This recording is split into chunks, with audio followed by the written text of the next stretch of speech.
अस्सलाम वालेकुम, मैं हूं आपका होस्ट अब्दुर्रहमान। नाज़रीन, सोशल मीडिया पे एक वीडियो गर्दिश कर रही है कि जो पुलिस कांस्टेबल है, यानी कि रेलवे का पुलिस कांस्टेबल एक खातून के ऊपर तशद्दुद कर रहा है और आसपास लोग खड़े हुए देख रहे हैं। माशरे की बेहिसी देख के अफसोस होता है कि माशरा किस तरफ जा रहा है कि एक खातून को एक पुलिस कांस्टेबल मर्द किस तरह से थप्पड़ मार रहा है।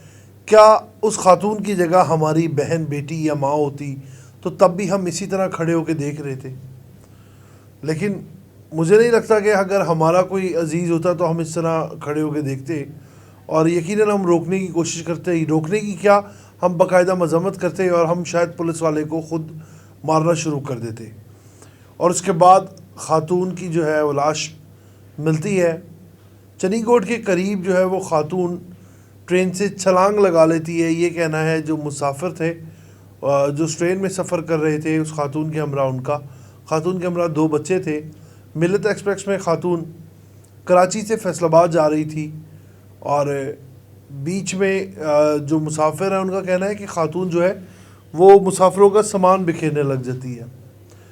खातून मुसाफिरों का सामान बिखेरती है।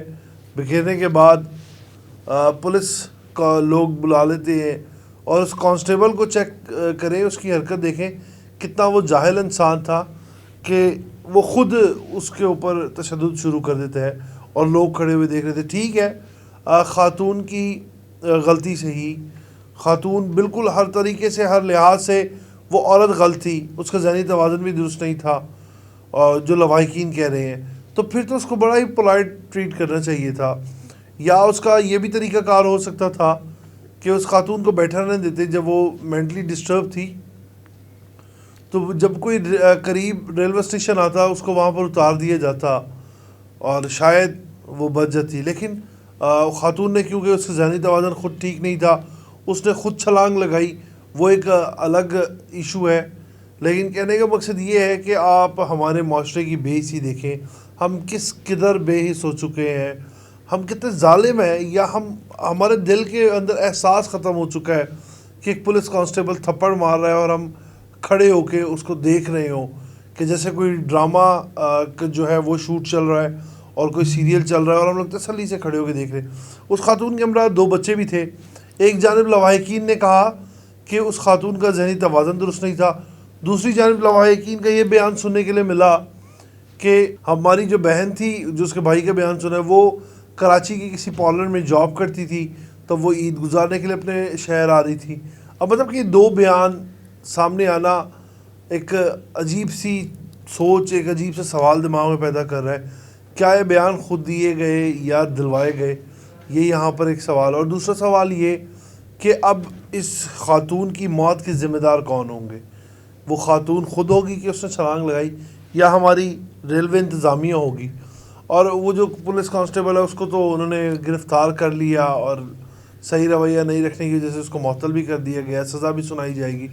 लेकिन बात आके वहीं रुक जाती है कि ये हमारा माशरा किस तरफ जा रहा है, हम बहैसियत कौम कहाँ पर खड़े हैं।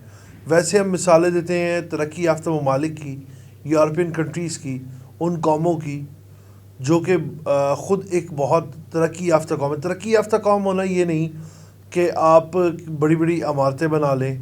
जब तक आप अपने दिल से, अपने दिमाग से अपनी सोच को तब्दील नहीं करते, आप कभी भी तरक्की नहीं कर सकेंगे। सोच को तब्दील करने का मकसद ये है कि आप जब तक दूसरे इंसान को इंसान नहीं समझें, तब तक आप वहीं खड़े रहेंगे जहां आप आज खड़े। जब तक आप अपनी सोच को मुस्बत तरीके से नहीं तब्दील करेंगे, आप कभी भी अपने आप को नहीं बदल सके। ये बड़ा अफसोसनाक वाक़या था कि जिस तरह वो खातून ने छलांग लगाई और वो इस दुनिया फ़ानी से कूच कर गई। और दूसरी जानिब कुछ हद तक ख़बरें ये भी गर्दिश कर रही थी कि ख़ातून के साथ ज़्यादती भी की गई है। अब इसमें क्या सदाकत है ये तो अल्लाह की ज़ात ही जानती है, लेकिन कुछ ख़बरें गर्दिश कर रही थी कि ख़ातून के साथ ज़्यादती भी की गई है। लेकिन खैर, जो कुछ हुआ जो नहीं हुआ वो तो अल्लाह की ज़ात बेहतर जानती है, या वो जो ख़ातून जो इस दुनिया फ़ानी से कूच कर गई हैं वो बेहतर जानती है। लेकिन हम लोगों को सिर्फ सोचना ये चाहिए, क्या हम कब तक इस तरह के वाक़यात को देखते रहेंगे, और बहैसियत एक कौम हम कब तक अपना रवैया नहीं तब्दील करते, ہم اتنے بے حس ہو چکے ہیں. ویسے ہم سوشل میڈیا پہ فلسطین کے حق میں بیان دے دیتے ہیں 2 پرچم بنا کے اور وہ ہم لوگ سوشل میڈیا پہ پوسٹ کر دیتے ہیں, لیکن جہاں پر اپنا کردار ادا کرنے کی باری آتی ہے تو ہم شاید اپنے محلے کے بھی کسی اس طرح کے ہوتے ہوئے ظلم کا سامنا نہیں کرتے. ہم سائڈ سے ہو کے گزر جاتے ہیں کہ ہمیں اس سے کوئی سروکار نہیں, یہ کون سا ہمارا اپنا ذاتی مسئلہ ہے. تو جب تک ہم اپنے اندر یہ ان چیزوں کی تبدیلی نہیں پیدا کریں گے کہ ہم کہاں پہ سٹینڈ کرتے ہیں, ہم بحیثیت قوم مسلمان, ہمارے اندر ایمان ہے, ہم ایک دوسرے کی مدد کہاں پہ کرتے ہیں, یا ایک اگر دوسرا مسلمان مصیبت میں ہے تو ہم اس کو کہاں پہ مدد کر سکتے ہیں, بچا سکتے ہیں. ہم جہاں پر اپنا کردار جب تک ادا نہیں کریں گے تو ہم ایک اچھی قوم نہیں بن سکتے. ہم صرف باتوں کی حد تک, دعووں کی حد تک, یا صرف محض دوسروں کو کہانی سنانے کی حد تک ہی رہیں گے. تو لہٰذا اپنے آپ کو بھی ہمیں تبدیل کرنا ہوگا. اور ایک بہت ہی افسوسناک واقعہ جو یہ پیش آیا چنی گوٹ میں, جو اس خاتون نے چھلانگ لگائی, اس پر ہماری دعا ہے کہ اللہ پاک اس خاتون کی مغفرت کرے. اور اسی کے ساتھ اپنے میزبان کو آپ اجازت دیں, آپ سے ہم پھر ملاقات کریں گے نئے پروگرام کے ساتھ. تب تک کے لیے اللہ نے کے بعد.